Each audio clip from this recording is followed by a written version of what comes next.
Good evening, everyone, and welcome to the Edo State Governorship Debate organized by Channels Television and its partners, the Policy Advocacy Center PLAC, in conjunction with the Civil Society Election Situation Room, Yiaga Africa, and Inclusive Friends. We are live in Benin City, the Edo State capital.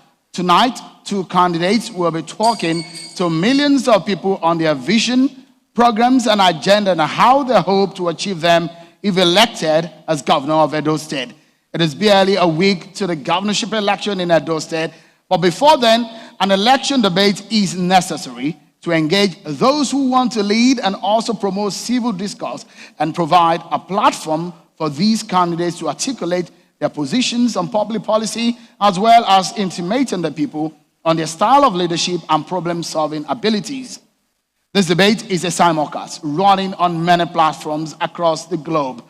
Our partners are joining on the local television and radio station as well as independent broadcasters across the country. There are set rules and guidelines for this debate. The candidates are aware and have agreed to those guidelines. This 2 hours debate is divided into segments varying from governance, welfare of the people, jobs, security, social development, and the economy. Let me state at this point that neither of these candidates tonight nor their political party members have seen any of these questions that we will be asking them tonight. The audience here in this auditorium have also agreed to remain silent. No cheering, no jeering. That way, this debate will achieve its purpose. Not to worry, you can follow these broadcasts across all our social media platforms and be part of the conversations. You can watch live on our website. It is channelstv.com. We are also live on Facebook and on Twitter. Twitter us using the hashtag Edo Governorship Debate. Also on Instagram, you can follow us on live tweets and all of that. Let's now hear from our partners who have been supporting in this endeavor. I will now invite to the podium a member of the Civil Society Situation Room and an election observer, Esther Uzoma, for an opening remark. Thank you very much, Shehu. Good evening, ladies and gentlemen. It gives me great pleasure to welcome us all to this great debate. The Nigerian Civil Society Situation Room, in conjunction with Policy and Legal Advocacy Center, Yiaga Africa, and Channels Television has provided this platform for the gladiators, the aspirants, the contestants to air their view, to tell Edo people once again what they intend to do for them, how they will make their lives better. This is part of our responsibility in deepening democracy, promoting good governance. And so tonight, I wish you all well. I wish the contestants well. Above all, I say long live the Federal Republic of Nigeria. Thank you very much. Indeed, Esther, thank you for those opening words, from their kind words. For these next 2 hours or so, we shall be engaging in issues at the heart of the matter of this election, the governorship election in Edo State, as the people are preparing for the September 19th governorship poll. I will now invite you to applaud as an exception to the rule that we have laid down tonight as I introduce the candidates in alphabetical order using their party acronym. First is the candidate of the All Progressives Congress APC, Pastor Osagie Izeyamu.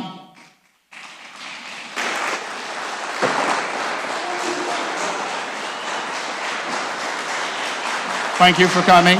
And the candidate of the People's Democratic Party and the governor of Edo State, Godwin Obaseki.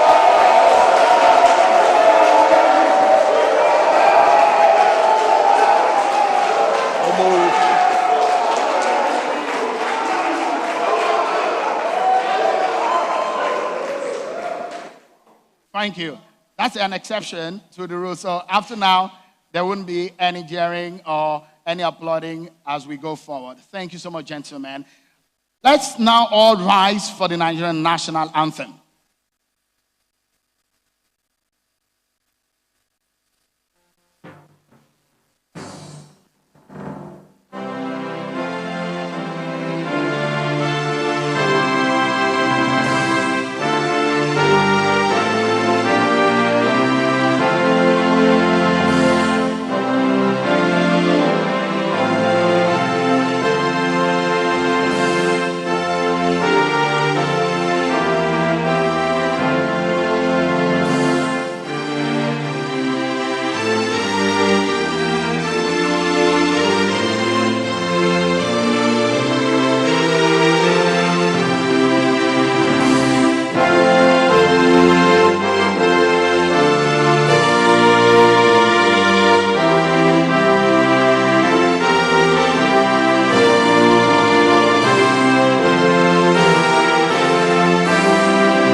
Thank you so much.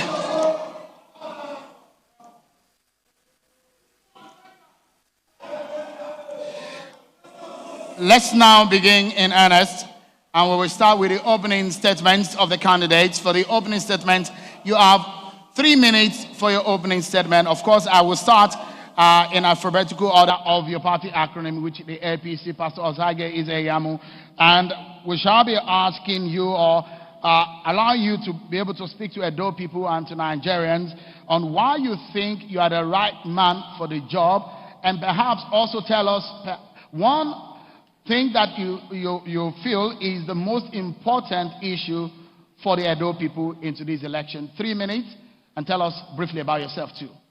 Well, thank you, Sheung, for arranging these debates. Also, thanks to Channels and all your partners. I think it's something that is very good for democracy. Having said that, my name is Pastor Osagie Ize-Iyamu. I'm a lawyer by profession. I'm a pastor, I'm a farmer, I'm also a politician. Now, why do I want to be governor? I've lived in this state. This state has been good to me, and I've had the opportunity to hold very key positions in the administration of this state. Those positions have given me a very deep insight into the workings of government, the strengths and the weaknesses. And I believe that if we have the right leadership, Edo State can be a lot better than it is now. And that is why, in thinking about running for office, I've articulated an agenda which I believe is a doable roadmap to bring Edo State on the path of prosperity and development. So, based on my experience, based on my agenda, I think that I will be a square peg in a square hole. And I look forward to the opportunity to be able to turn our state around and make it better. I believe that the past 4 years has not been too good. Edo State can be better. And by the time we come into office, by the grace of God, November 12, we would be able to hit the ground running because we have a clear-cut agenda and we know exactly what to do. Thank you. Thank you so much, Pastor Ize-Iyamu. The candidate of the PDP, Governor Godwin Obaseki, your 3 minutes starts now for your opening statement. Thank you very much, Sheung. I give thanks to God Almighty and to the people of Edo State that after 4 years, I'm back here to talk about what I have been able to accomplish for the people of Edo State and what I intend to do when given the opportunity to continue. The last 4 years have been one in which we have made remarkable and fundamental changes in the social, economic, and political life of our state. In the last 4 years, we have brought out possibilities. We have shown that it is possible to have a society where democracy truly thrives, a society where you can use the instrument of democracy to change lives, build infrastructure, reorder society, and give hope to the downtrodden. The last 4 years of my stewardship has witnessed remarkable changes and improvements in the physical space and infrastructure. In the social space, we've reformed and revamped the educational system and the healthcare system. We have introduced a new mantra for governance, a new way of doing things, a new way of spending public resources and being accountable to the people of Edo State and not a clique. The last 4 years, God has given us the opportunity and His grace to withstand with fortitude, all the pressures that stood in the way of the changes God has helped us initiate in our state. And we're very proud because our records are there to speak for themselves. I did not nickname myself Wait and See. It's the people of Edo State who decided that they will give me the acronym Wait and See because of the dramatic changes they have witnessed in the last 4 years of the life in the state. Our achievements are so numerous, and I want to thank those who have put all what we've done together in a website called wakeandsee.com. Thank you so much, gentlemen. We now take a break. When we come back, we will begin in earnest on some of the issues at the heart of this election and the yearnings of the people of Edo State. We'll be touching on those issues for you. We'll be right back after this break, everyone. Thank you so much, everyone, for staying with us right here on the Edo governorship debate. We'll be joined also by independent Nigerian broadcasters. Thank you so much, everyone, for queuing in, and also the local TV and radio stations. Let's get back to talking about what really matters to the people of Edo State. And I think it's very good for us to start with the issues of economy. And let's begin. Let's switch it now. Let me begin with you, the governor of Edo State, the PDP candidate, Godwin Obaseki. Records show that the Human Development Index of Edo State in 2008 stands at 0.622%. That's 12th. Edo State stands at 12 out of 36 states. And in 2019, Edo State has a poverty headcount level of 6th out of 36 states of the Federation.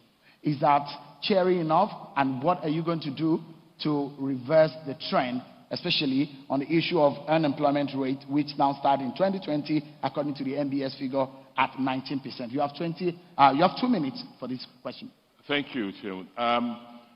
In terms of human capacity and employment, that is one area where we believe we have accomplished quite a lot. On the onset, I promised that I will generate a minimum of 200,000 jobs within a 4-year period. And just before COVID-19 pandemic hit, we had created direct and indirect jobs for Edo people as much as 157,000. And where did the jobs come from? They came from the way government decided to address the economy. That government's role is being an enabler, creating an enabling environment for people to come and invest so that the economy can thrive. We had to make sure that we created a sense of order where people will not be harassed when they come in. We created a sense of purpose for the civil service so that civil servants now realize that they are supposed to provide service and complement the efforts of the private sector, that government is not in the business of competing with private businesses. Rather, government is in the business of encouraging people to come in. We also decided to work with the federal authorities in areas of opening up the economy. For instance, when I came into office, only one flight came into Benin because the airport did not have the capacity to. Because we realized the importance of air traffic, working with the aviation authorities, we co-invested in the Benin airport, put with navigational aids and night landing facility. Today, you have not less than 8 flights that come into Edo State through Benin airport. These and other cooperations we've had with various agencies have helped us open the economy and made it possible for people to invest and create jobs. Thank you. The same question to you, Pastor Izayamu. Yeah. The figures are showing about the issues of poverty, headcount, and the issue of Human Development Index, and the MBS figure on the issue of unemployment in Edo State. Well, it is sad when government that should be accurate with figures begin to falsify figures. If it is true that we have been able to have the number of jobs that the Edo State governor claims, our IGR will not be where it is. There will be a significant leap. But I'll tell you, and they know it, it has stagnated. What they call jobs are people who are trained. And I'm sure he's not going to mistake the appointments he's doing now as jobs, because I know that in the past 1 month, he has appointed over 2,000 people as SSAs on social media and the rest of them. Those are not jobs. So when you say you created jobs, in what area? We know, for example, that there is a glaring vacancy in the teaching profession. Every school we went, they practically had no teachers. Nobody was employed. So for a governor who talks about creating jobs, a sector as vital as education. You have left it the way it is. Most of those schools don't have teachers. The same thing with the hospitals. In the hospitals, there are no doctors. I went to Uromi and they lamented to me that they have only one doctor. In the agricultural sector, it's in shambles. Security is in shambles. So when you are talking about jobs, where are these jobs? Who did you give them to? So I think it is sad when government that should be accurate with figures begin to feed our agencies with bogus statistics that tend to give an impression that we are doing well when we are not doing well. There's glaring unemployment in our state. Out of 10 graduates, at least 8 of them are unemployed. And what I would expect is for us to discuss how we can change this narrative. But to continue to pretend and give fake statistics does not help the matter. The reality is that no job has been created. How can you create jobs and vital sectors are neglected? You can't be talking about creating jobs in the educational sector, you've not employed anybody. In the health sector, you've not employed anybody. Where have you employed people? So when you talk about direct and indirect, that's a vague statement. I guess your time is up, Pastor Isaiah, but I'll give you 1 minute to rebut from me. On the issue the question that I asked is, the figures that we have, they're not the fantastic figures in terms of the people of Edo State and how gainfully employed they are in terms of the Human Development Index, the poverty head count. How are you going to reverse the trend? That's the question. Thank you have you. 1 minute. Now the beautiful thing is that I have a simple agenda, and I'm very proud everywhere I go. I hold it. It's a working document.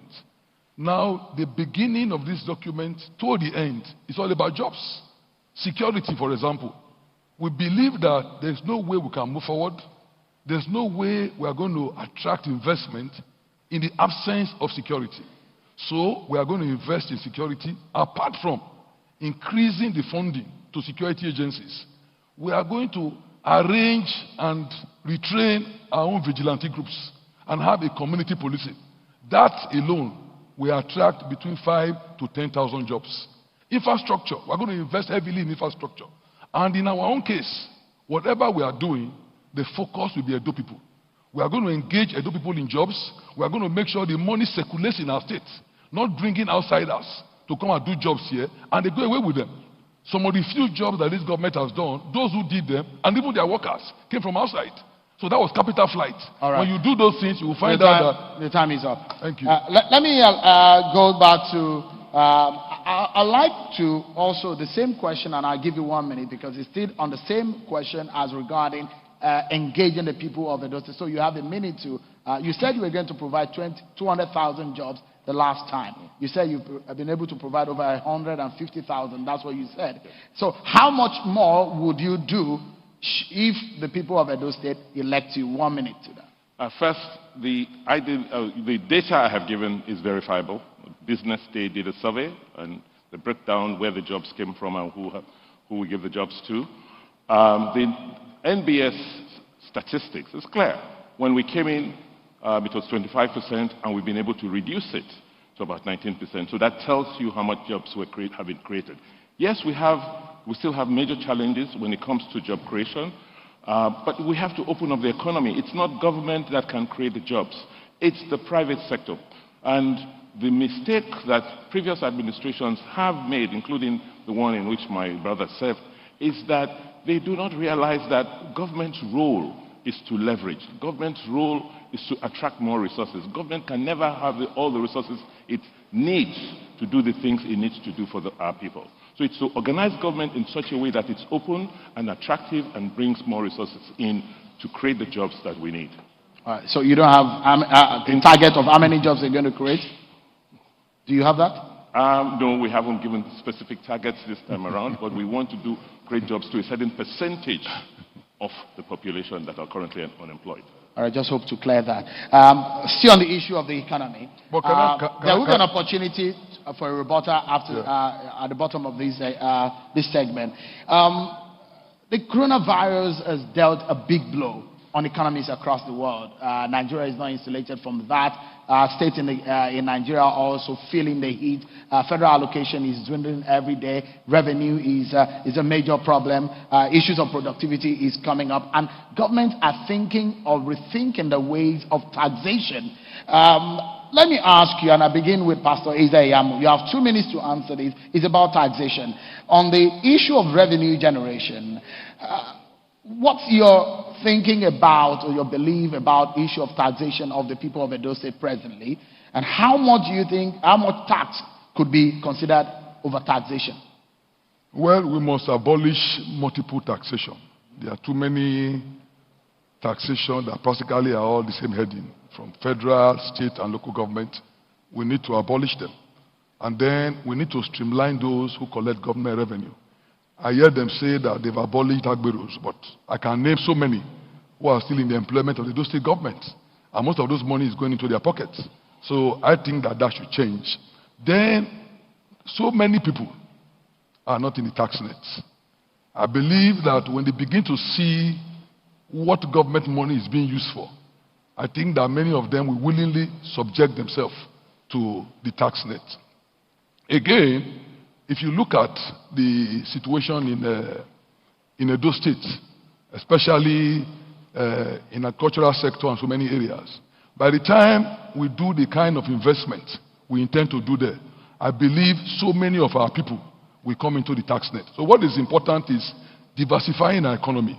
When you do that, you bring in more people into the tax net, and of course the revenue will go up. But I do not also believe that because we are looking for money, we must maintain a very high tax level. I don't believe that companies operating in our state should be taxed to the level where they go into extinction or they collapse. So we need to interface with them, we need to engage them. If they are doing well, of course they will pay their taxes. But we are going to interface with them to the extent that in whatever way we can support them, and that's where the public-private partnership comes in. In whatever way we can support businesses, help them to grow, we will do so. I believe if you have a better relationship with your people and with your private sector, you will find out that taxation will go up on its own without necessarily even increasing it. For now, I just believe that no new thing has been done, no innovation. All they have tried to do is increase taxation or because of election, relax on it. But basically, you need to create the environment that will make more people come into the tax net. Thank you, Pastor Izayamu. Your time is up. Same question, is your turn, Governor Obaseki. So if you analyze the tax structure of the state, you realize that payee, the pay as you earn component, it accounts for the largest proportion of tax, which means that you only collect money, tax people who have earnings. So what we've done is to try and expand that net and try and bring a lot more corporates, a lot more people who have businesses into the formal sector so that we can have data on how many people are employed and therefore I get them to comply by paying their taxes. The second thing we have done is to use technology and try and remove the thugs or the enforcers from the streets by ensuring that people have their tax income numbers, ensuring that those who collect taxes do so without collecting cash in the case of when they collect direct taxes from people in the streets and in the markets, and to ensure that for the low-income taxpayers, you make it easy for them to pay their taxes. Where they don't have the cash flows, you give them space, you give them time, and you break it down into components, into parts where they can pay. The other thing is about the process of collecting tax. We are much more encouraging, we're more civil, and to make sure that we get a higher rate of compliance. Unlike in the past, in the era of my predecessor in office, where touts, known political enforcers were the ones who had the mandate to go in there to collect taxes from people in the marketplaces and their businesses. We have said no to non-state actors collecting government taxes so that we can better account for them. I will not allow lions and tigers to collect taxes in Edo State. Thank you so much. Thank you so much. Let's get perhaps on some of the final lap on the issue of economy. And I will begin again with Pastor Izayamu. And I think this goes for Governor Obaseki. Let me begin with you on this one. Tell us about the issue of the investment in refinery in Edo State. How much did Edo State invest in that refinery? What is the mathematics for that investment? What is the yield thinking and the return on investment for Edo State? Okay, thank you. The thinking is that Edo State currently is an oil-producing state. We produce quite a bit of oil in the oil-producing communities. And there's a federal government policy encouraging indigenous investment in modular refineries so that people, those living in those communities, don't bust pipelines and steal crude petroleum. So the thinking is get the investment in those communities, use the crude oil that is available, create jobs, and create industries around those communities. So we got the Edo State agency, SOPADEC, that is responsible for oil and gas, to invest some of the allocations in a modular refinery with a partner in two phases. There's a phase one, which the total capacity of the modular refinery will be 5,000 barrels a day.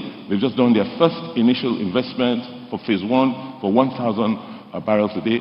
The total investment for phase one is about $10 million.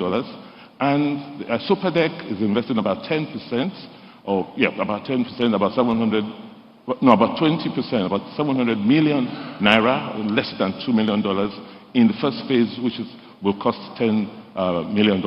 The next phase is going to be about $40 million. But the good thing is that the refinery is 90% ready, and in the next few months we will commission, and people will see petroleum products being produced in the oil producing communities. Thank you. The same question, Pastor Idayamo. Since you are sticking to the governorship seat, it's going to be a big investment. You're thinking about it? Thank you. Well, my simple agenda, as far back as 4 years ago, I had mentioned the necessity to build a refinery at Ikpoba-Awka because of the oil wells in that locality. I'm happy that Governor Obaseki concedes that the initiative to set up modular refineries is that of the APC federal government. I'm very happy about that. Now, please. Now, for a project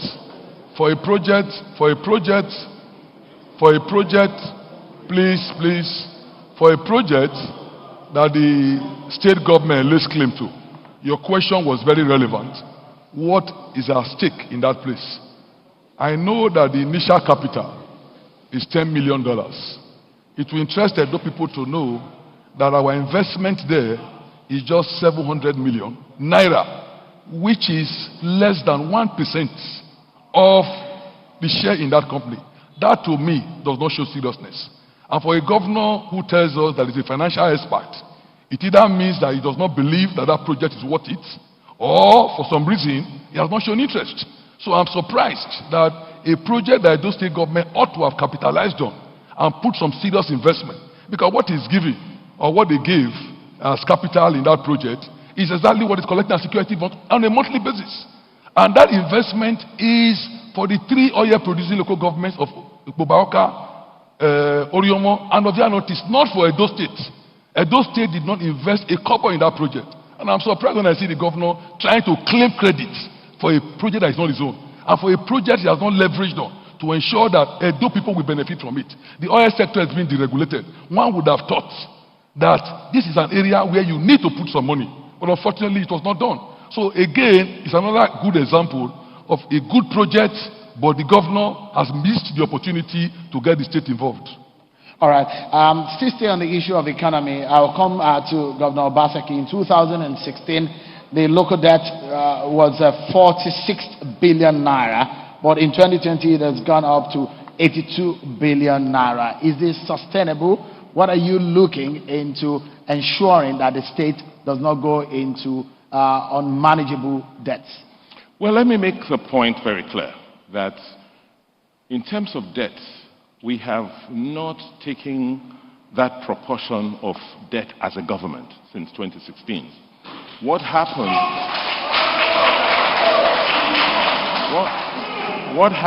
is that my predecessor in office borrowed recklessly, and the federal government had to restructure all the debts that were taken before I came into office. These included a whole series of bank borrowings, the borrowings to pay for salaries, unpaid salaries. So the federal government restructured outstanding obligations to Edo State to the tune of almost 30 billion naira. That was what was responsible for adding to the debt stock, not the borrowings from this administration. And what people don't even know, there were unpaid debts to contractors to the extent of another 60 to 70 billion naira. So with a debt burden of more than 120 billion naira, we've been able to service and still ensure that we undertake economic projects. We fund infrastructure.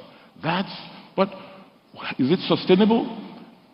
For coming from a finance background, it's not the quantum of debt, it's what you use the debt to procure. So as long as you're able to invest, please, as long as you are able to invest, your borrowings productively and ensure growth in the economy, then you have enough income to pay back those debts on a sustainable basis. Thank you. The same question, the debt profile of the state, and should you be elected, what will you do about it? It's very worrisome, especially when there's nothing to show for it. And for me, it's scandalous to attribute the huge debt to a predecessor that you were the chief economic advisor. Sometimes you seem to forget.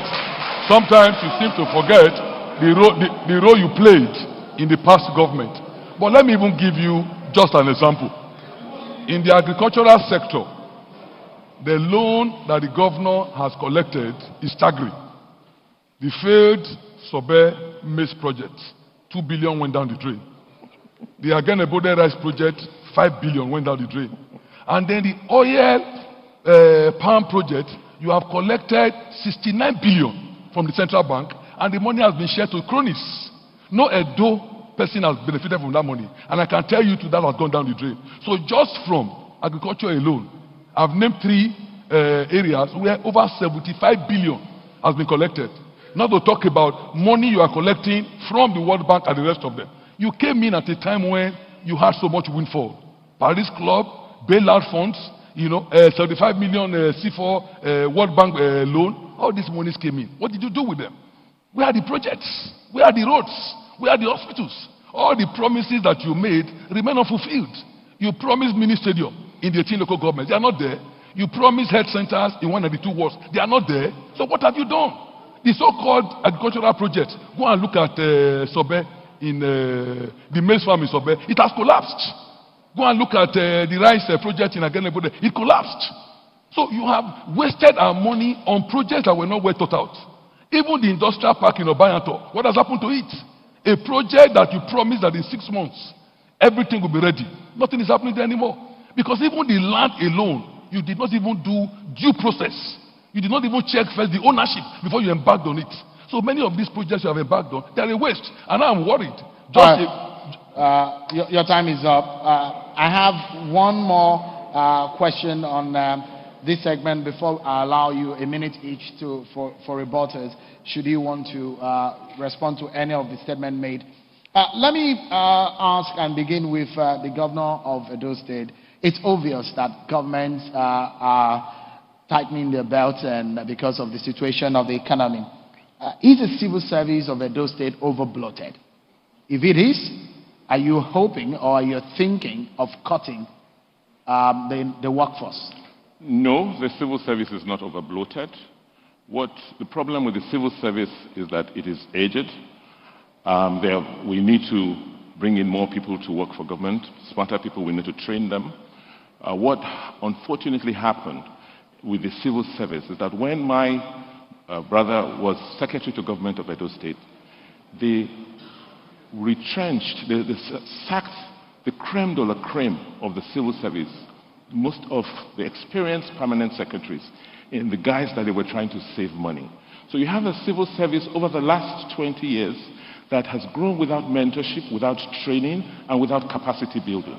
So what we are doing is first to make, because government has to be strong, even in the face of coronavirus, to be able to manage the people, manage the state. So what we have done is we've built the John Odige Oyego Center for Public Service Training, and with that we intend to train rigorously Given our experience in the educational sector, we intend to train very rigorously and hire a whole new generation of civil servants who will be technologically savvy, who will use computers, who will use ICT to deliver government services to the people of the state.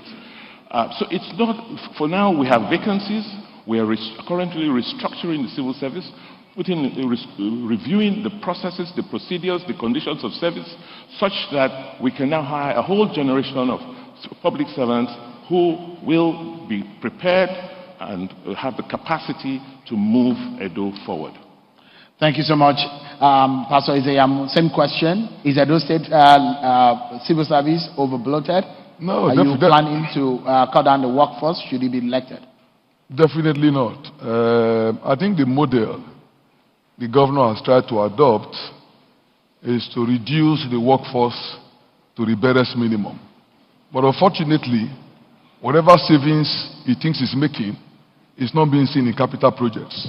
The only vote that has been increased during his time is the security vote, which has increased by over 100%, and yet there is no serious investment in the security sector. Now, I'm surprised that he's talking about when I left office. I left office 13 years ago. 8 years ago, for 8 years, you served under a government, and you are telling us that during those 8 years, you did no training. That lamentation is scandalous. 8 years, you were in the government before now, and you are saying that because of what happened 13 years ago, you are lamenting that right now, you replace this training. You've done 4 years, add it to the 8, that's 12 years. 12 years of total inactivity. You are not telling us that in your second term, you will do something. For a man who failed in 12 years, to attempt to try him again will be suicidal. So it can't happen. So let me make it clear that the workforce is not overbloated. I gave you an example about teachers. Over 38%, they have either retired or they have died, and the governor has made no attempt to replace them. How can you have schools without teachers? So when they talk about Edo best, it's a joke. What is best when schools don't have teachers? Everywhere you go, especially in the rural areas, you are going to find that at maximum you will get 3 teachers, but most of them just 1. What kind of education is that? What kind of education do you have in the health sector where there are no doctors, no nurses, and in the health sector in critical areas you won't see anybody? So there is dire need to take all these people. And when the governor was talking about, you can't employ people, no, there are some areas that are vital sectors. There are vital sectors. For example, the governor is trying to contract out health management. That's ridiculous. Governor must look after the health sector. You can't contract it out. The same people you have carried now. Your time is up, Pastor Isayam. So we will conclude this segment on the economy, and I'd like you 1 minute each. Should you have any rebuttals for anything any of you have said in this very segment? Shall I start with you, Governor Obaseki? You have 1 minute. Thank you. I believe the challenge my opponent or my brother has is that it's a thinking about government. That thinking is changing globally, and it has to change locally. Edo State at best earns about 100 billion naira per annum. With 5 million people, it means that budget-wise, you can only spend a maximum of about 20,000 per citizen. What is 20,000 per annum per citizen? So the thinking has to change such that 100 billion you earn, you should be able to attract multiples of that into your economy so that there's more wealth and there's more availability for your citizens. That is where the fundamental problem is. Another problem they have is that you just can't come to a debate and mouth things and talk about issues, mostly forgetting that we are in a technology world. Everything you say can be Googled and the facts found. So I just want to advise that, when you talk in general terms, understand that these people can just Google and find out the facts. All right, your time is up, Governor Obaseki. Pastor Isayam, you have 1 minute to react to any of the things that you have interest in.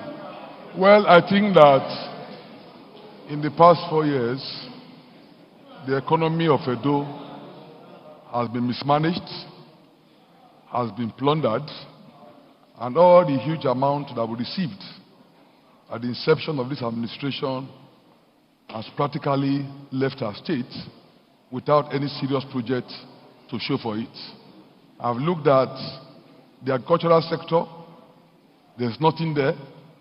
I've looked at industries, there's nothing there. And all these areas I'm talking about, I can mention to you huge amounts that were spent in them. We had the opportunity, when allocation was good, to diversify our economy. The governor made what I might call a very lame attempt, and it failed completely. And today, we are in a very sorry state because we had the opportunity to enter into areas that would have brought in revenue. During Christmas, for example, people were going to Abakaliki to bring rice. They were going to Kebbi to bring rice. What were they coming? Pastor Isaiah, thank you so much. Your time is up. So thank you. We'll take a break. And when we come back, we'll talk more, this time around, on security, health, and education. These are important issues for Edo people, especially in these elections. We will be right back, everyone. Join us again. Thank you so much, everyone, for staying with us. We're live for you from Benin City, the capital of Edo State, for this Edo State governorship debate. Thank you so much, gentlemen, the candidates that are here on the stage tonight. Let's go into the issues of security, education, and health. Let me begin this time around with the candidate of the APC. The issue of cultism, thuggery, and violent crimes are a major source of worries in Edo State. Should he be elected in the first 100 days? This assumes some kind of emergency. What will be your immediate steps to stop all of these kind of crimes? Well, security is the first item on our simple agenda because, one, the insecurity in our state has reached an alarming proportion. And without security, nobody, including even our own indigenes, will want to come and invest their money in our state. So we intend to invest in security. We believe if we do so, a lot of things will change. I mentioned just now, for example, that the only thing I know that the governor has increased the vote significantly is security vote. I have no problem with increasing your security vote, but I would have wanted to see some corresponding increase in the level of effectiveness in security issues. Unfortunately, the pittance that the security agencies get is still what they get. In the past 4 years, I've not seen any investment in the security sector. When I was in government, and in fact, when so many people have been in government, I've seen huge investment, buying vehicles, buying radio equipment, giving them money to motivate them.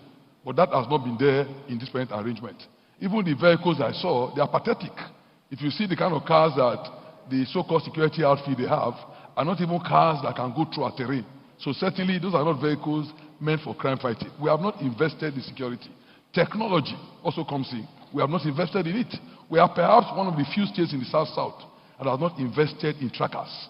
These days, we can even invest in drones to be able to detect many of these things. Now, when you invest in security, the issue of cultism, the issue of thuggery, the issue of violence, you can tackle them.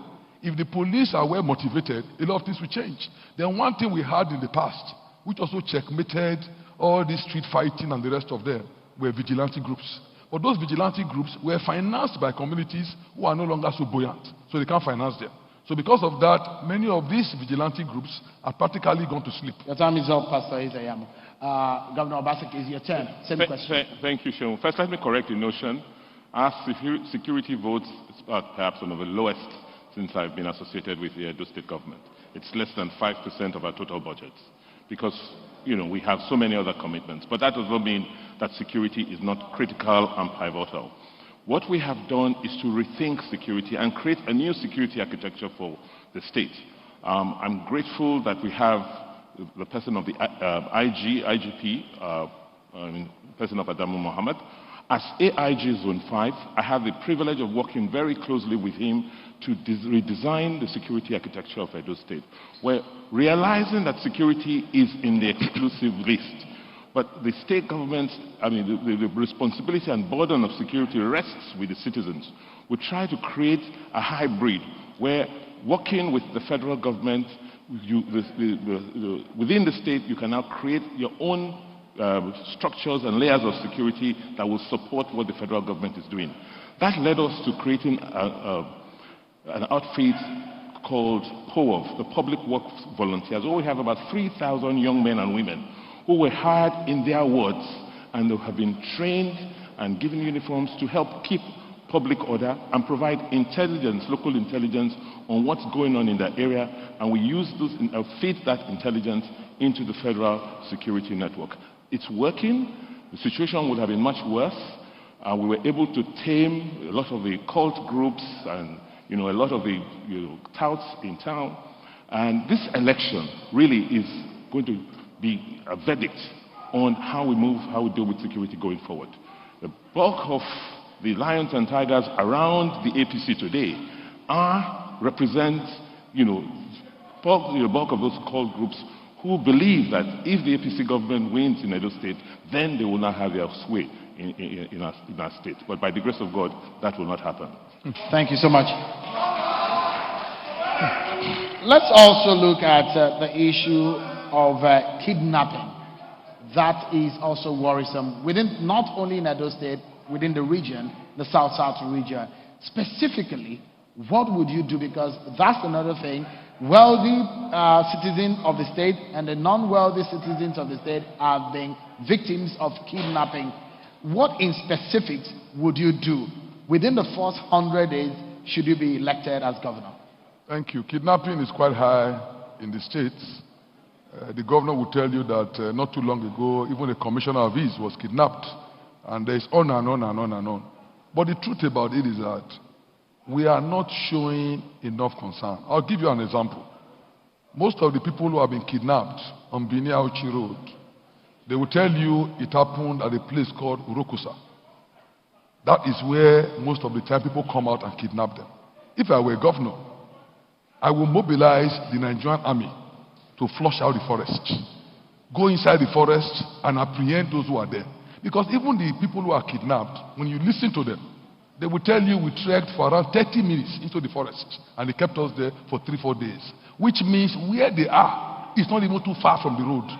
In spite of this kind of security information, I've never heard where the governor mobilized the military or even the police to go into the forest and clear the place out. Number two, if you invest in a tracker is a technology that the moment they call asking for ransom, you are able to locate their destination. Why has Edo State not invested in it? Yes, you say your security vote is the lowest, but how much is it?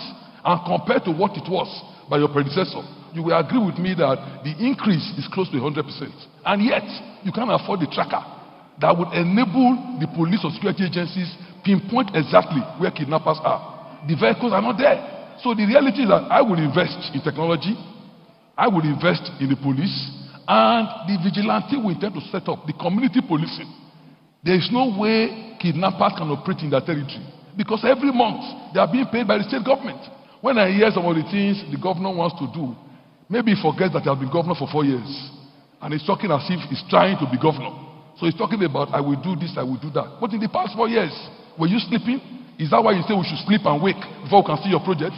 You know? So the reality is that nothing much has happened. Pastor Izayamu. Governor Obaseki, it's your turn. It's your turn now. For us, the last 4 years, we've had the challenge of kidnapping. And as I said in my opening remarks on security, the burden of security is on exclusive list.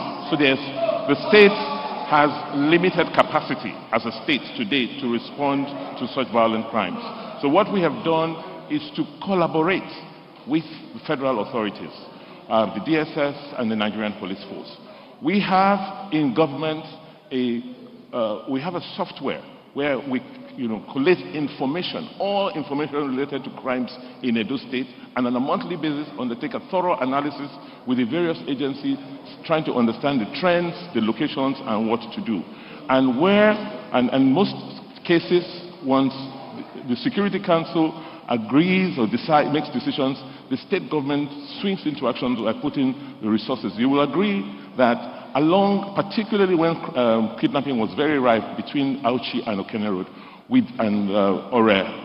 Ofosu and Okada and Ofosu, we deployed the services of the state government of contractors to clear the sides, the bushes around the roads from which the kidnappers, come in to stop vehicles.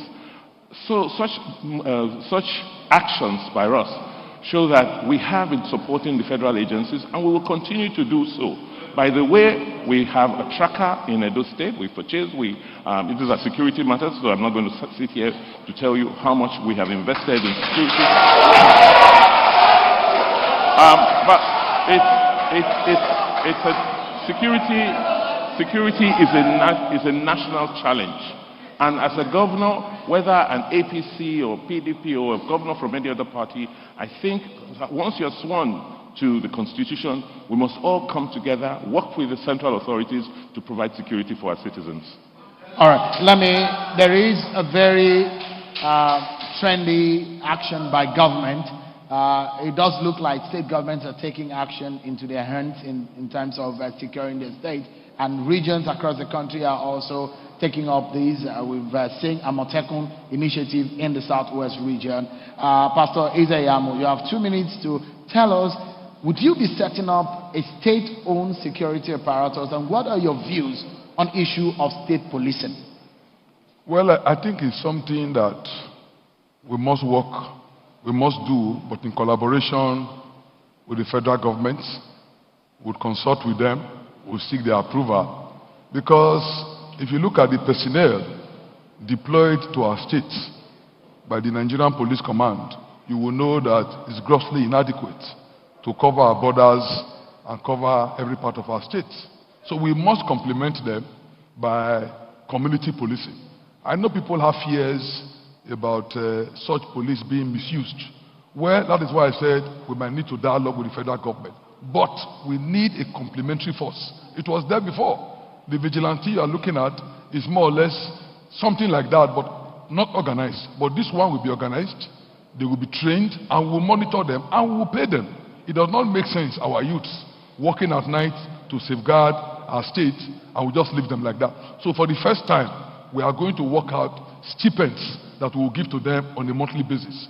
I believe that the state police concept is not bad, but there are gray areas that we must tackle with the federal government. And by the time that one is done and approval is given, yes, Edo State will do it. But for the time being, we are going to invest in community policing. We are going to streamline the activities. We are going to organize them so that every part of our state will be safe for our people. Thank you so much. Same question. Your turn, Governor Obaseki. Thank you. I believe that state police is required, and that the logic of our federation, the logic of our presidential system, means that policing or security, just like most other services, have to be, cannot be exclusive to the center alone. You have to have policing at every tier of government, federal, state, and local. That is what happens in most federations. What we need to do is to address the fears and concerns of misuse by the different tiers, but that we should not have. It's no longer an issue for debate. We currently have local policing in some form. I think what we're trying to do, working with the new Inspector General of Police, is seeing how we can create that alignment. So I'm glad that we've been able to submit a list for community policing to the police authorities. We are reviewing that list, and it is just the first phase, because you cannot police every part of this country centrally. It also makes sense that even the localities police themselves. That's how they have come up with the concept of vigilantes. What we need to do is formalize them, streamline them, and then make sure that areas of conflicts are reduced. As a state, we currently are doing that. Every month, we set aside 1% of our allocation for security and for health. 1% for security and 1% for health. And that amount is to support efforts at local policing. We have the POWOF, as I said, and we also have what we call Wabaizigan. We've invested in the Wabaizigan scheme, where we've pulled together the various federal agencies into one scheme for effective policing of our communities. Thank you so much, Governor Obaseki. On this leg of the security, there is one quick question I want to chip in. I'd like you to answer in a minute each before we move into some other very important issue as health and education. And that issue is about human trafficking. Edo State, of course, we know human trafficking is a crime, but Edo State is once known as a home for traffickers. In specific, Pastor Isayam, should you be elected, what would you do to human traffickers if they are apprehended? Or how do you hope to go after human traffickers so they do not soil the name of Edo State globally? 1 minute, please. Well, it's regrettable that Edo State is being stigmatized by this issue of human trafficking. The federal government has set up an agency, and I think they are doing their best. I also believe that if we make the home environment more attractive, create jobs, and halt rural to urban drift, you will find out that these human traffickers will not be able to get people to take away. But certainly there are laws, and these laws have to be enforced. There are laws prohibiting human trafficking at local and international level. We will not hesitate at all to assist to enforce these laws. We don't want our state to be stigmatized. We have a lot of people in the diaspora who are doing very well, professionals in various fields. But unfortunately, the stigmatization has created the impression that all they do is abroad. Thank you, Pastor Isayam. Is your turn, Governor Obaseki? Human trafficking is one area we are very proud of what we have done. Today, the International Office on Migration, the EU, have given us applause on what we have done as a state through our Edo Task Force on Human Trafficking to reduce the incidence of human trafficking. It's sad, it's really unfortunate that it shouldn't have gotten to this. When my brother was in office, as Secretary to Government, that was when the seeds for this were sown, and that was when it started. And if they had taken the sort of actions we're taking today, it may not have gotten to the state it got to. What are the issues? The issues first were in denial. The government was pretending that it didn't exist because people were benefiting from the trade. And what we've done with the agency is we've come down very hard. We're working with international agencies, particularly the Italian government, and we've been able to get quite a few convictions, and we're going to continue to work and collaborate in that regard. All right, thank you so much. Let's move into the issue of education, and centrally, I want also to anchor on how education can be digitally managed in Edo State because of the issue of coronavirus. Pastor Isayam, should you be elected governor of Edo State, what are your thinking and what are your action plans that you have highlighted in your manifesto to deal with the effect of coronavirus, knowing full well that children or students may not be able to fully integrate back into physical classrooms, but a lot of those students who are not very buoyant, whose parents are not very buoyant, may not be able to afford digital learning. What would you do immediately, because another academic session has begun? 2 minutes, please.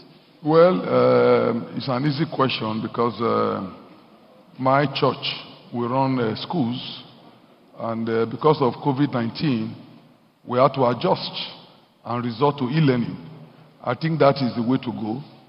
It's clear now that nobody is sure when this pandemic will end, and we cannot keep our children at home indefinitely. So we need to resort to technology to be able to teach them, and that's what we are doing. It also means that we need to really invest in technology in our schools, primary, secondary, and of course, tertiary level. We also need to train our teachers. I agree that Edo State government appears to be trying to train teachers, but unfortunately, the only thing I find funny about it is the cost per training. Edo State is training one teacher with 1.5 million. And if you look at the statistics of the governor said they have trained 11,000 teachers. That will mean they have spent over 16 billion on just training teachers. But this training, how has it impacted our children? That's another issue. So for me, though, we need to put up a couple of experts, look for how we can vigorously go into e-learning in all our schools, even the ones in the rural areas, ensure that this pandemic do not disadvantage them when it comes to education. So we are going to do that, and that is something that we can actually start in the first 100 days. Governor Obaseki, it's your turn. Thank you. I'm sure you'll see I'm smiling. I wish I had the kind of monies that my opponent is talking about. I mean, we'll do wonders. 15 billion to 20 billion is a lot. But talking a lot more seriously, we thank God that we took certain decisions to reform our educational system very early on in the life of our administration.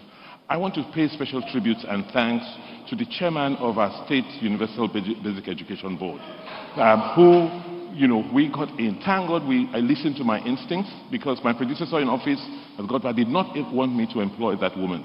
She came in, and we have transformed our basic education system to the applaud of the whole world. I mean, Google EdoBest, and you'll be amazed at what the responses you will get. What have we done? The concept of EdoBest, the logic of EdoBest, is using technology to teach the children, to give the teachers a technology aid, a tablet where their lesson notes are loaded, where enough data is put in, and they are trained on how to teach children. That platform has been so useful that we didn't know that coronavirus will come. But with coronavirus, we've been able to just use that platform effortlessly to extend digital learning to children at home. So the teachers, sometimes parents, now all have access to digital information, to lessons. And I want to also thank communication companies, those telecom companies, who've given us complimentary airtime, so that these children and their parents can connect to the platforms and learn while they're at home.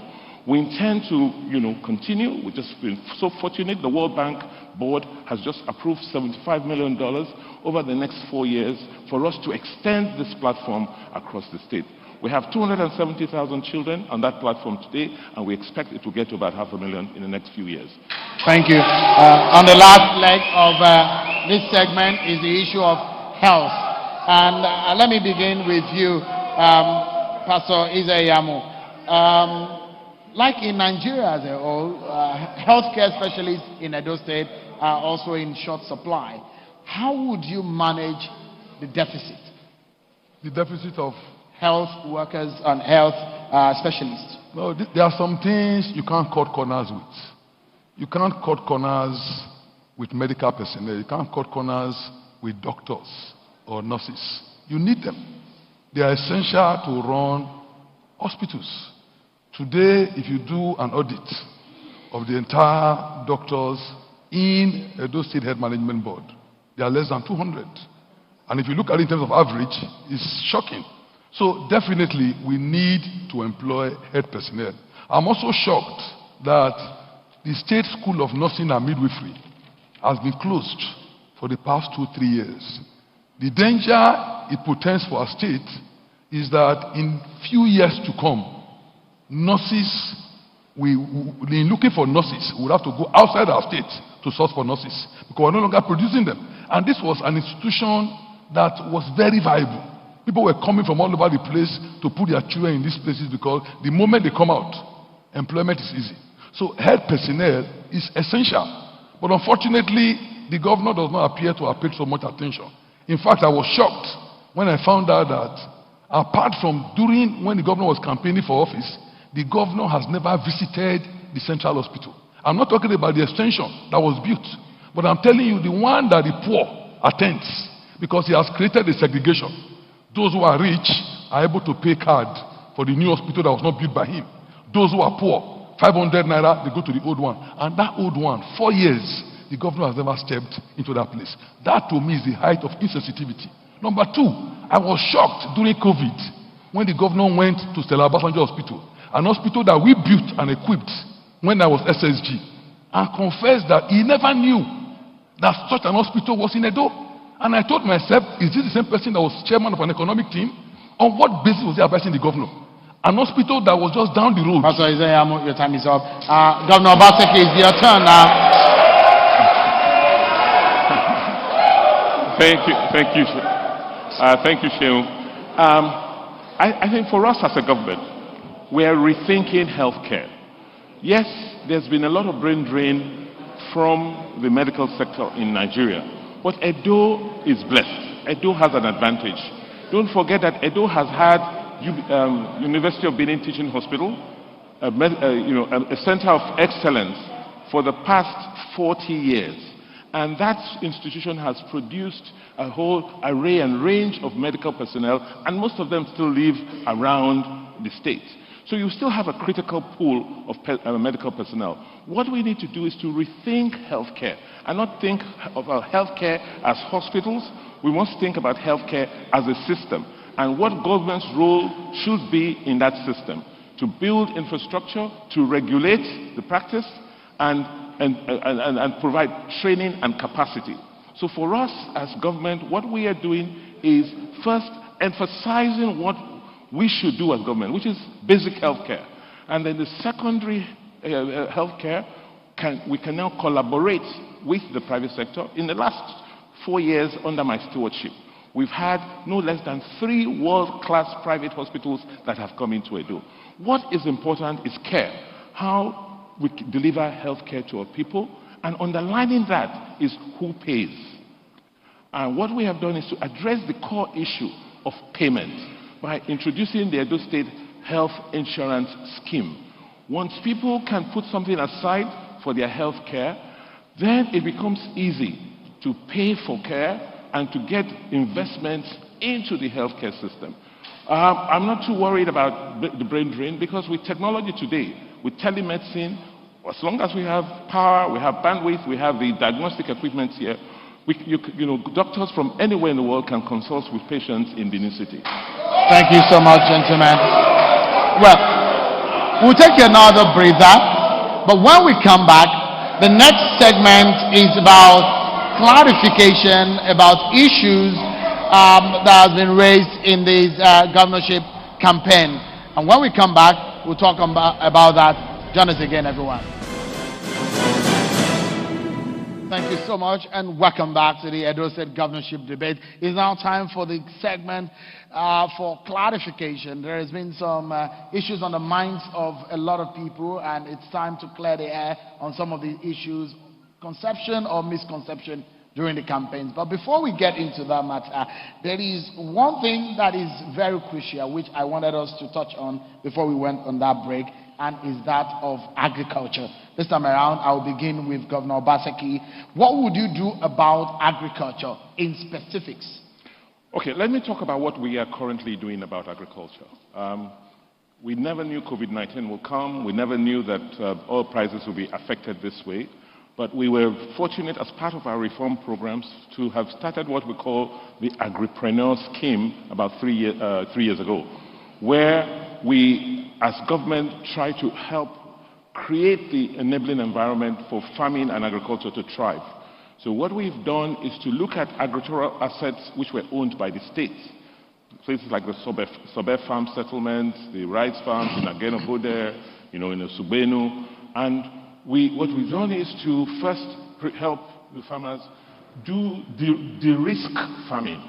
By that I mean first helping them remove some of the risks, such as land preparation, getting the right services, fertilizer, seeds, and the management. But getting people who were never in the business of agriculture to be interested. So today we have approximately 5,000 such people across the state. We have farms in Sobe, we have farms in, like I said, across the state. And yes, maybe the first 2 seasons, you have to go through a learning period. But as at this year, the sort of yield we're getting from these farms, from maize, for rice, have been quite impressive. The other action we've taken after COVID is to have a database of farmers in various communities, and we have our extension workers approach them directly, support them with fertilizers, support them with improved seedlings, but more importantly, support them with offtake, so as to encourage them to produce more. So I go to you and I say, look, what do you need? You need to prepare more land. We'll help you prepare the land, give you the seedlings, and when you cultivate, we give you a guarantee that we will buy back from you. That is now encouraging a lot of our farmers in our rural communities to expand their hectareages under cultivation. Pastor Isayamo, it's your turn now. Well, farming is one area that I'm very passionate about, and I actually have a farm. But like I said in my opening statement, the agricultural investments of this present government have been a disaster.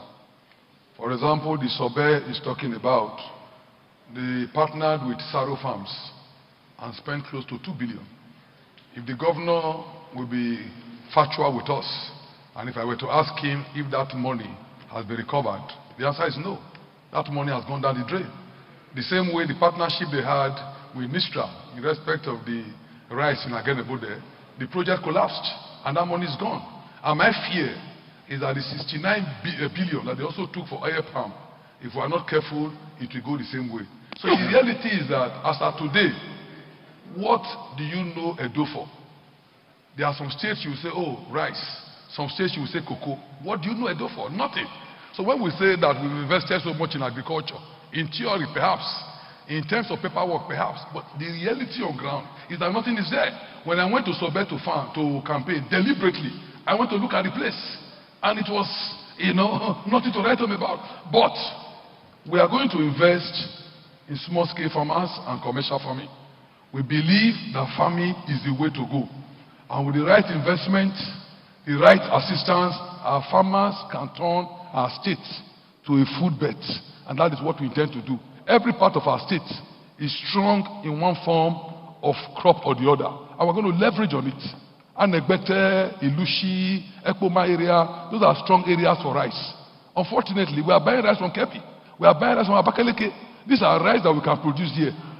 So I think that if we invest in all these things, a lot of things will change. Now, when I was going on campaign, I met a lot of farmers. And they told me that Edo State government made them to sign to fill forms. Time is up, Pastor Isaiah, I'm sorry.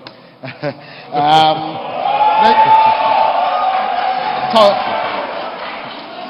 I'd like to plead with our audience right here to please stop the jeering and the clapping, because it will impede into the timing of the candidates when they speak. So please kindly bear with us. Let's now go into issues of clarification, because I know in the campaigns there's been a lot of issues that have been thrown up, either from your campaign or from his campaign, and I think it's a good opportunity to clear the air. So let me begin with, where should I begin now? I started with you, Governor Obaseki. Let me begin with you on this one. It is interesting that exactly 4 years ago, in this same hall, right at the same spot you're standing, you were put in opposite sides. It seems you have traded places now. How do you explain this movement to the people of Edo State in the light of trust, especially from the point of view of voters who are looking to entrust their votes into your hands? Governor Obaseki. Thank you. Yes, you're right. But I think the whole country understands what has happened. I was in a party, and the party, for reasons best known to the leadership, decided to disqualify me as a candidate for the party.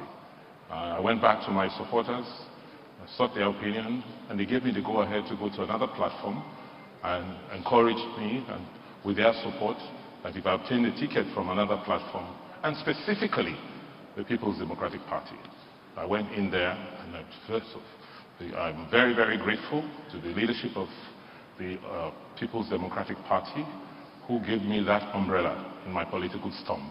And that's made me survive and be here today as a candidate for the PDP. Pastor Izayamu, same question. You have 2 minutes, please. Could you please, audience members, please, could you stop jeering or clapping? Your time, please. Question, please. The question, the same question you traded, please. Well, thank you. I'm sure you are aware that I'm a foundation member of the APC. We are one of those who formed the APC. I left in 2014 because of problems that arose over our Congress. Not because of any ideological issue, but we had problems with our Congress, and many of my friends and supporters fled to charge, and we had to go. But thank God, I'm back. And what is very good about what I'm doing is that I remain consistent with the agenda that I have. The same agenda that I had 4 years ago, the simple agenda, the same agenda that I still have. I don't want to comment on the governor's movement because he has a lot of association just like I have. But definitely, I'm not going to any place new. I'm going to a place that I built, so it's a homecoming, and I am very thankful to God that I have a better platform to serve my people. Thank you. This time around, Governor Obaseki, there have been a lot of controversies surrounding your university education. This is an opportunity to clear the air about how you were admitted and graduated from the University of Ibadan. Thank you very, very much. It is very ironic that somebody who has no certificates, who has no evidence of having gone to school properly, can stand out and comment on certificates or admissions issued by the premier university in Nigeria. That is a rather sad situation, a sad testimony we have found ourselves in as a country. In 1976, when I gained admission into the University of Ibadan, there was no JAMB. So you could either go into university either through prelim or through direct entry by taking your advanced level examinations. I took both, after I finished my O levels, I did my advanced levels. And it was based on my scores from my advanced levels at the University of Ibadan in 1976. Awarded me a space to study in the Faculty of Arts. I don't know what has happened, but for the University of Ibadan, the standards were and are still very, very high. And they have come out to say that I graduated from that university. How else do you want to air clear? I don't, it's very, very sad. It's a very, very sad testimony that in a country like Nigeria, you find some people who do not have the qualifications, have the effrontery to challenge the qualifications of those who went to proper schools. I think it's sad, and I hope this has cleared the air. Thank you so much. Pastor Ezeyamu, there have been controversies surrounding your time at the University of Benin vis-a-vis cultism and alleged assault on a fellow student. It's an opportunity to clear the air on that matter. No, I graduated from University of Benin. I was very active in the Students' Union, and my records are clear. People have alleged that, when you were in the school, you did that. But I think they should go to university authorities and find out exactly what was the offense. If you do something criminal, the university cannot even handle it. It becomes a criminal matter. And I'm proud to say that throughout my stay, I had no criminal matter. So those were just things being said, like when they said that, pastor is not a lawyer, pastor is not a pastor. But thank God today, a lot of those things have been cleared. But if I might just comment briefly, when that question was asked, is he saying that it is scandalous that you that is asking do not have a degree? Because you are the one asking the question. We are not doubting you going to the university. That is not the issue. The issue is you failed by your own records. You failed school sets. You had 3 credits, no English, no maths. Even to enter A levels would have been difficult. And if you got A levels, why is it that you've not been able to present the A levels? If you did A levels, where is the result? Because that is a moral question. A lot of people are looking up to you as a governor and as a leader. The Oshomole you were trying to talk about just now, in your inaugural address, you described him as your leader and your mentor. So you're not even qualified to now begin to indict him. But the question is, how did you enter the university? Because you failed school sets. If you did A levels, where is your result? That is the issue. And that is why you were disqualified. And the disqualification arose from information that PDP, your partner, provided. Because PDP, when I was contesting against you, said you were not qualified. You didn't have a result. Why have you not answered that question? Where is your result?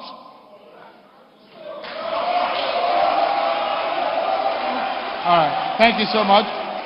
This very question will demand an answer. If you could please, audience members, Just keep it low so that we can move on because of our time. This question, I'd like you to answer in 1 minute. There is a recurring decimal in the political careers of both of you, and that is the former Governor Adams Oshiomhole. At one time or the other, is either for you or against you. Your relationship with him, I'd like you to explain your relationship with him and the role he has played in your political career. I'll begin with you, Governor Obaseki. 1 minute. I think you must note that, first, I was one of those who helped Comrade Oshiomhole to become governor in Edo State. Having left Labour, he had no money, and he didn't even live in Edo State. Putting together a coterie of friends, he was able to prosecute his ambition. And we supported him. I put together the plan for the administration, and for 8 years, I worked pro bono to make sure he succeeded. Having succeeded, and worked very closely with him, it was clear that I could continue with the plan I had given to him. And that was why he was encouraged to support my coming in as governor. Having become governor, he had his own personal agenda and thought that I'll be so subservient and he didn't realize I'll be as independent as I've become. That may have angered him to now feel that he's a godfather that can stop me. All right, thank you. Governor Obaseki, your turn now, Pastor Ezeyamu. Please, audience members, help us. Pastor Ezeyamu, your 1 minute starts now. The question, please. The question, same question. The recurring decimal in your political career. Former Governor Adams Oshiomhole. Well, I'm shocked that Governor Obaseki, who has never voted in Edo State until his own election in 2016, would tell the world that he more or less brought Oshiomhole. When I heard that they claimed that he raised the money, I laughed. And the first time I saw Oshiomhole, after a long time, I asked him. The reality is that the money Governor Obaseki brought for Oshiomhole's election, his own contribution was 100,000. And the entire amount was not up to 10 million. We know how we raise money for Comrade Adams' election. So I am surprised that in public like this, we can continue with a lie that was meant to dress you up for political acceptability. Oshiomhole needed desperately to market you, and he gave the impression that you funded his election. You know that is not true, because you were not in a position to do so. The stock market, your Afri Invest was at its lowest ebb. You were not doing well as a stockbroker, so you didn't even have the resources. Pastor Ezeyamu, your time is up. Can you say that? We go on another break, but when we come back, we are entering into the very final round of this debate. We'll be right back, everyone. Join us again. Thank you so much, everyone. We're coming gradually to the closing of this debate. And before we get to your closing moment, it's time for rebuttals. I'm very sure that you have questions for each other, and I'll allow you to ask the questions, and you have 1 minute to respond, then we'll get to your closing statement. And this time around, let me begin with Pastor Ezeyamu. Any question for your opponent tonight? Well, let me just ask 2 questions. One in their Greek. 1 question, please. Okay, 1 question. Governor Obaseki, you've spoken so much about our Greek. Like I said, I went to Sobe, and I'm aware of the partnership you had with Saro Farm. And you spent close to 2 billion of borrowed funds to do that project. That money, has it been plowed back to that project?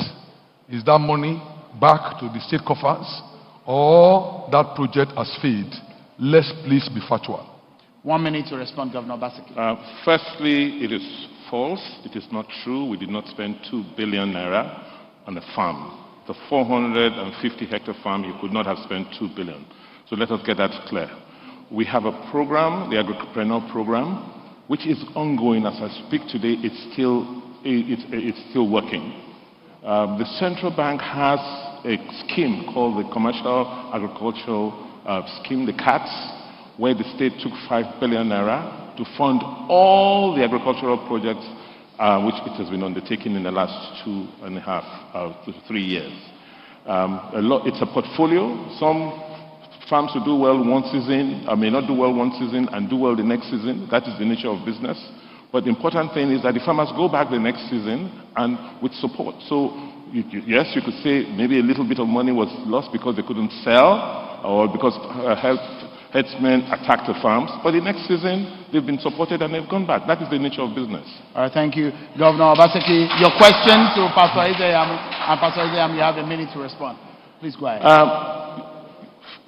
In the light of a post-COVID world, the post-COVID economy, where resources, revenues of government will be affected considerably, like Seun had said earlier on, and your simple agenda of doing all of these great things for the people of Edo State, how do you think and where do you think you will get this money required to fund your simple agenda? Because just walking through your agenda, in the first year alone for the things you want to do, you require close up to 500 billion naira. Where will you get that sort of money from and how? Pastor Ezeyam, a minute to respond. Well, the way you waste money is not the way I waste money.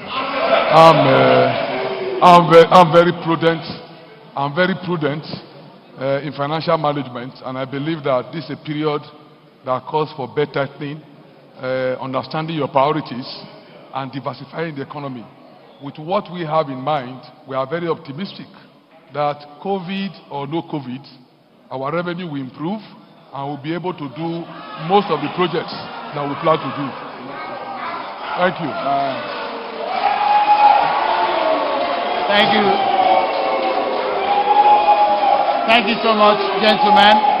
I guess it's been a long one and a very fulfilling one, I guess, with the conversations that we had.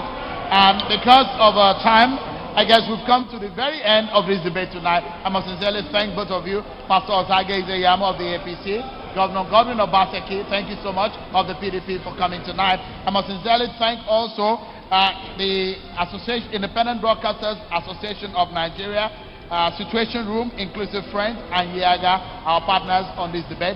Thank you so much, everyone, for watching. I'm Seun Okimale. Bye-bye.